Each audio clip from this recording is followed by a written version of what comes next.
Part de Barbie, le Ken principal, très peu confiant et défié par un autre Ken, décide de la suivre.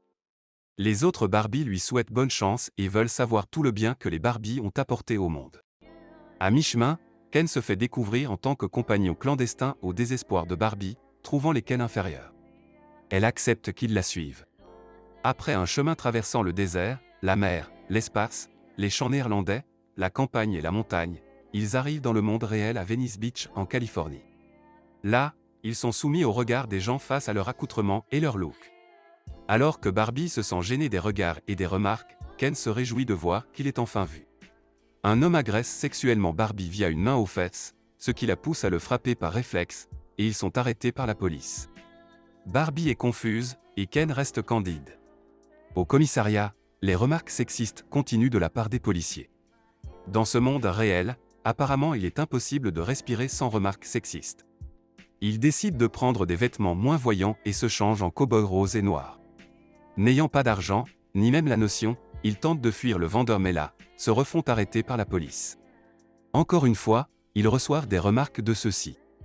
À leur sortie, Barbie est troublée par ce monde et veut réfléchir à comment trouver sa propriétaire. Elle envoie Ken voir ailleurs, lui qui souhaite découvrir ce nouveau monde. Elle se concentre, et obtient des visions de sa propriétaire. Elle y voit une mère et sa fille qui, proches enfants, sont devenus étrangers à l'adolescence. Elle sait où aller. Ken de son côté découvre seul ce monde où contrairement à Barbieland, les hommes dominent, peuvent, et ont accès à des postes importants. Il se réjouit d'un monde où pour une fois, il se sent estimé. À leur insu, les chefs de l'industrie Mattel, producteurs des Barbie, reçoivent la nouvelle de l'évasion de l'un de leurs modèles et lancent l'alerte. Une de leurs employées entend tout et on entrevoit dans son cahier des modèles de Barbie pleines d'anxiété. Pendant ce temps, Barbie et Ken se rendent au lycée de sa vision. Elle sent de plus en plus de sentiments négatifs depuis son entrée dans ce monde, comme l'anxiété, alors que Ken est revigoré. Arrivé au lycée, Ken se sépare de Barbie pour aller à la bibliothèque. Là, il prend tous les livres sur les accomplissements masculins, la virilité et le patriarcat.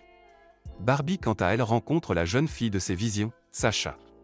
Malheureusement pour elle, la jeune fille est connue pour être particulièrement cruelle.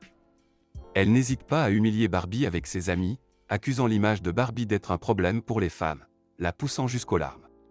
Tout d'un coup des véhicules noirs s'approchent de Barbie. Ils sont envoyés par Mattel pour la chercher.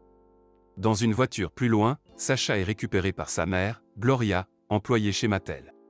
Avec un sourire aux lèvres, Sacha se réjouit de voir Barbie visiblement triste se faire arrêter et raconte à sa mère l'histoire. Ken pendant ce temps, arrive et voit Barbie partir.